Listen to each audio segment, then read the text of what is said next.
conclusiones de Contraloría y a su propio compromiso, el contrato sería resuelto, así como la adenda sería anulada. Es decir, allí había una decisión del Ejecutivo, entendemos, del que usted continúa. Ahora, ¿qué significa que de todas maneras será concesionado el aeropuerto luego de, imagino yo, deducido de sus expresiones, de realizado el movimiento de tierras, cuando al mismo tiempo habla de una actualización de los estudios definitivos de ingeniería? ¿Cuánto tiempo más tendremos que esperar la definición de las condiciones en este SICRESI? Y yo insisto, ¿en qué estamos negociando con ellos? ¿Un proyecto válido? Yo quiero recordarle lo siguiente, señor ministro, o referírselo si es que no tiene la referencia correspondiente. Estos proyectos fueron aprobados automáticamente gracias a los efectos del Decreto Supremo 014-2015. Ninguna instancia calificó, excepto el Ministerio de Transporte, SUTRAM y probablemente Proinversión. Usted puede garantizar las calidades del proyecto, las calidades tanto de los proyectos de arquitectura, ingeniería, así como medioambientales que están discutiéndose o que están negociando ahí. Yo le he sugerido, como usted sabe, muchas veces, a través de la presidencia, que pudiéramos tener una evaluación cierta que nos diga que esos proyectos que venimos negociando en el SICRESI valen la pena ser negociados. Y eso requiere tener un informe de las instancias que efectivamente han aprobado. Y quisiéramos ante el Congreso, más allá de las cláusulas de confidencialidad bajo las cuales usted argumenta no tener que darnos los detalles, fuera informado debidamente, o ante esta comisión o ante la Comisión de Fiscalización. ¿Quién más sino nosotros para conocer las condiciones que estamos negociando en nombre del Estado? Y quisiéramos saber de su definición para ver si efectivamente estamos defendiendo los intereses del Estado, del Cusco y del país, o qué estamos defendiendo. Y por eso quisiera decirle yo que ante el compromiso del Ejecutivo, reiterar la pregunta correspondiente, ante el hecho de que, por sugerencia de Contraloría, se establecieron responsabilidades y resulta que su sector estaría financiando la defensa precisamente de quienes cometieron ilicitudes, irregularidades que han sido denunciadas por Contraloría, no por ninguno siquiera de nosotros, por Contraloría de la República. Por eso nos resulta contraproducente que se gasten aproximadamente los 195.000, 325.000 y otros tantos 211.000 de aquellos presupuestos que pudieron ser evidenciados, un total de 732.000 para defender a funcionarios que han cometido irregularidades en contra del interés del Estado, que debía su sector haber empezado a procesar según sugerencia precisamente de Contraloría y no defenderlos. Gracias, señora presidenta. Gracias, congresista. Sí. Para que pueda responder el señor ministro. Sí, para contestarle al congresista a través de la presidencia, señora presidenta, ante la pregunta de a quiénes qué intereses estamos defendiendo en el marco del SICRESI, la respuesta es al Estado, los intereses del Estado.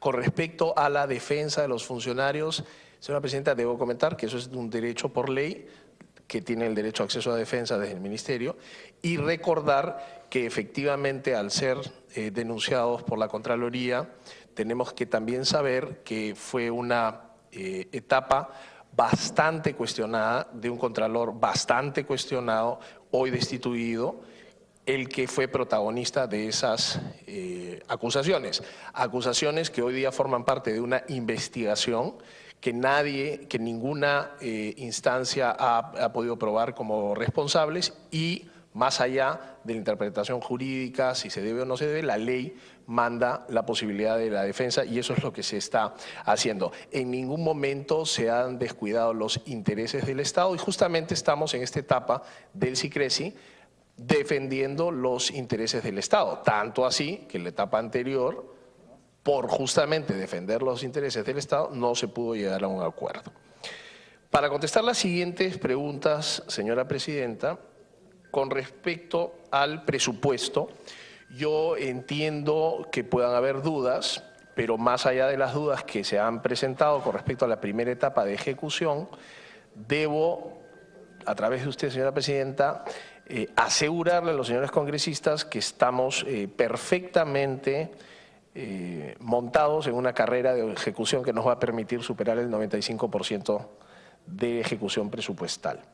Estamos ya terminando el mes de octubre con cerca de 57-58%. En el mes de noviembre llegaremos al 77% para culminar el año con el 95%. Acá está el detalle exacto de todas las obras. Si ustedes pueden ver, por favor, la página 20, está el detalle de todas las obras que faltan realizar para poder llegar a esa ejecución. Si quisieran un detalle mayor, lo tengo aquí y se lo puedo entregar. Esto es solamente lo de octubre y estamos esperanzados en que esto ocurra sobre el 95%. Ya los últimos 4 meses hemos evidenciado que podemos crecer en magnitudes de doble dígito, en algunos casos sobre el 30-40% de ejecución incremental con respecto al año anterior, así que yo estoy absolutamente confiado de que vamos a llegar a ese objetivo. Debo señalar que los primeros meses del año fue muy difícil la ejecución, sobre todo en la parte del norte, por obvias razones vinculadas al fenómeno del Niño y su impacto en nuestro país y en general en todo el sistema. Con respecto a los presupuestos, los montos, no olvidemos que si bien existen 3.300 millones adicionales, prácticamente la mitad está asociada a los panamericanos y la otra mitad a la reconstrucción. No tenemos en la práctica un incremento tan relevante como pareciera ser cuando solamente se ve el número. De continuidad solamente tenemos más de 3.800 millones de soles. Eso nos pone en una suerte de camiseta de fuerza como para poder iniciar la enorme cantidad de proyectos vinculados a cerrar la brecha de infraestructura.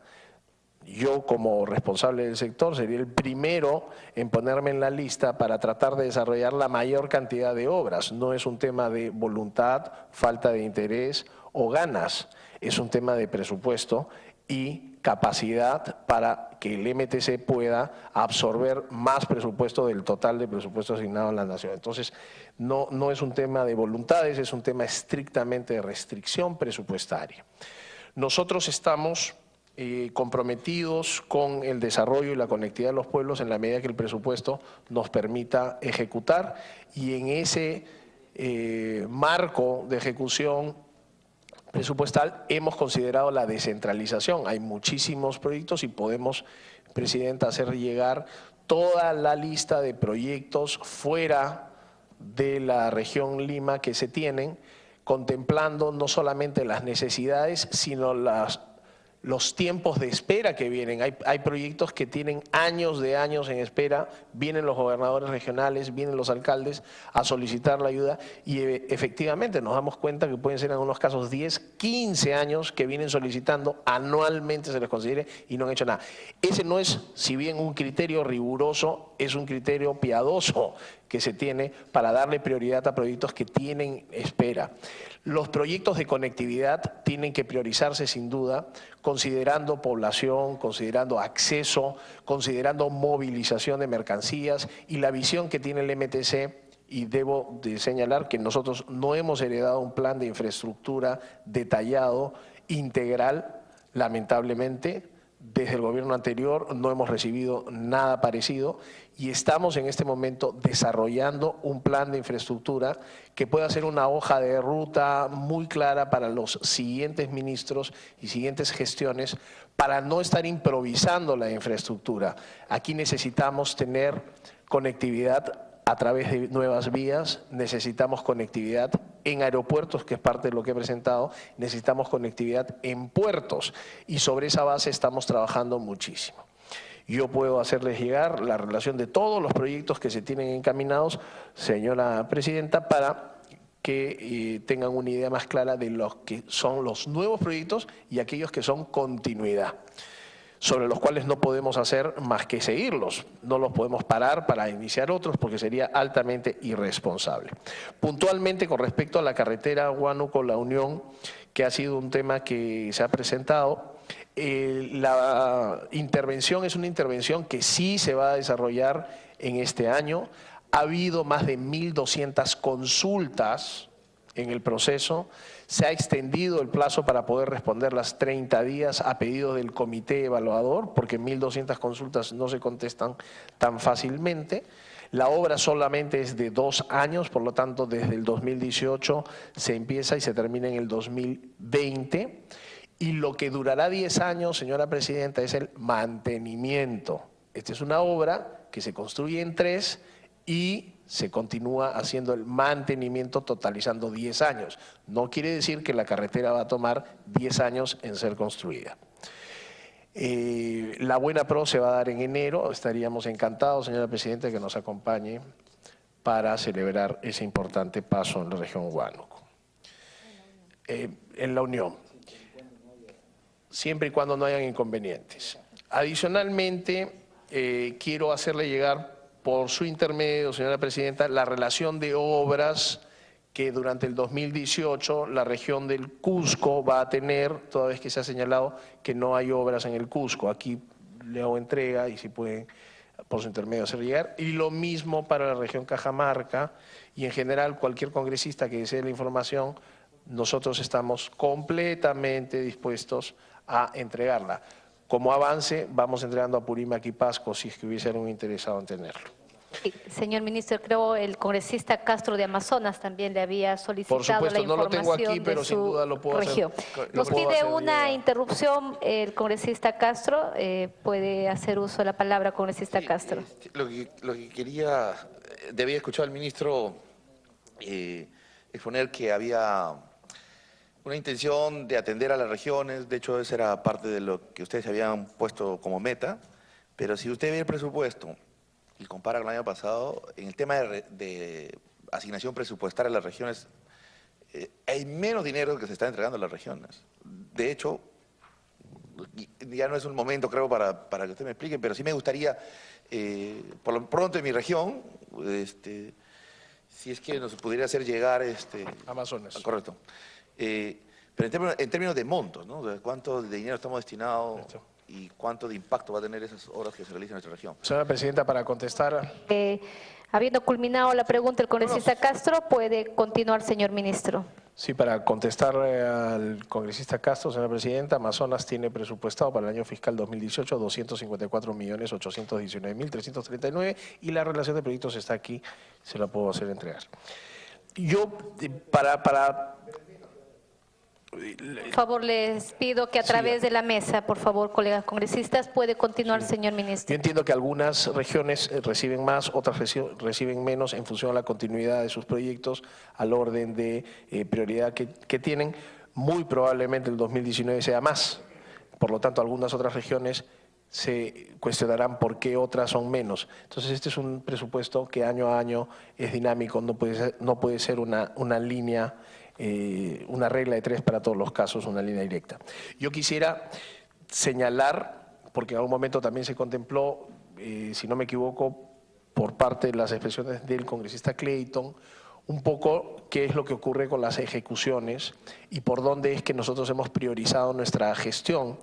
Es importante reconocer que hemos heredado un enmarañado burocrático de primer nivel en el Estado.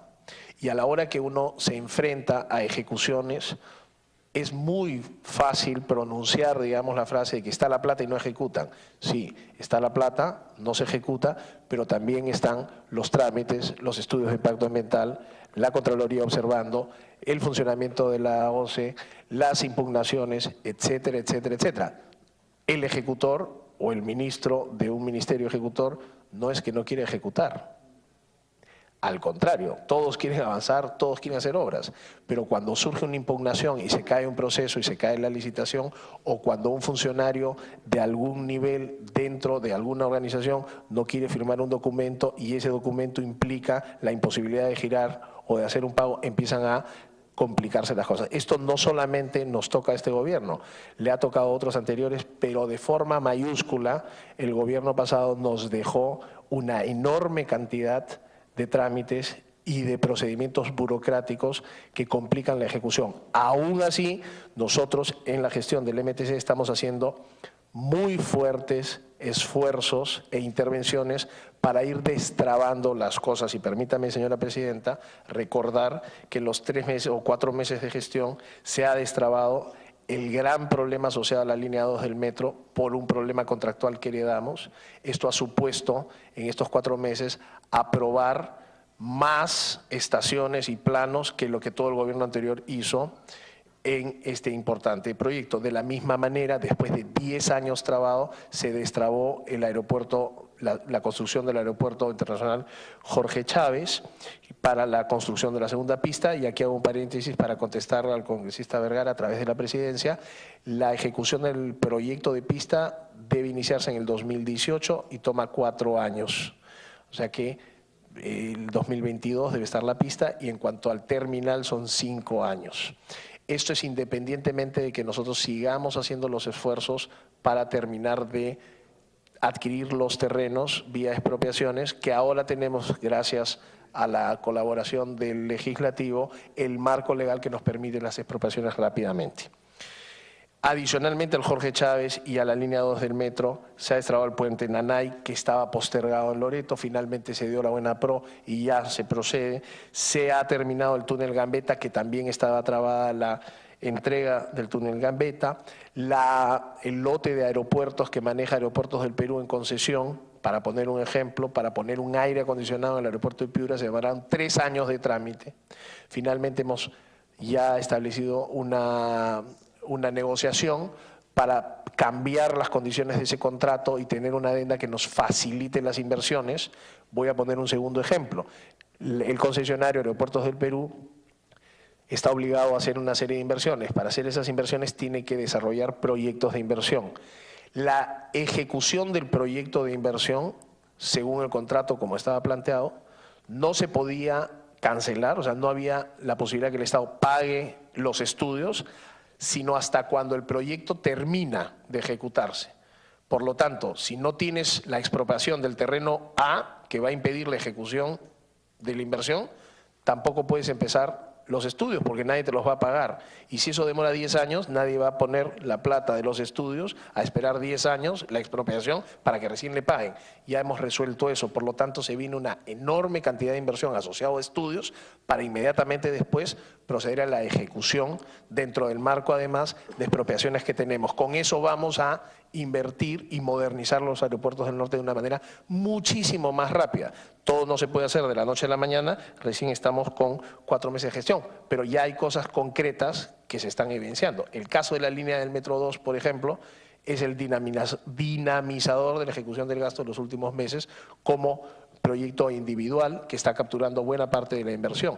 Para poder tener eso teníamos que destrabarlo, finalmente ya se ha hecho. Lo mismo ocurre con Ancón Huacho-Pativilca, el contrato del concesionario, ustedes pueden caminar por el norte y se van a dar cuenta que la vía está perfectamente hecha y no se puede entregar y no se puede utilizar. ¿Por qué? Porque el contrato no permitía entregas parciales únicamente. Se ha tenido que negociar ese contrato para permitir las entregas parciales y se pueda tener esa carretera. De la misma manera, Puno-Juliaca, no se podía el contrato tener entregas parciales. Esas son ejemplos y son particularidades que pintan la cancha en la que nosotros estamos ejecutando. Entonces, buena parte de nuestra gestión está en corregir las cosas que hemos recibido, que permiten mucho más dinamismo, sumado a todo lo que tenemos que enfrentar de forma cotidiana y proyectos de continuidad. Con eso, señora presidenta, creo haber contestado buena parte de las preguntas. Le pido por favor que nos permita detallar respuestas en cada uno de los casos. Yo he tomado notas, no tengo respuestas aquí para todo porque son temas muy puntuales, pero espero haber contestado en líneas generales las principales preguntas que se han generado en esta sesión.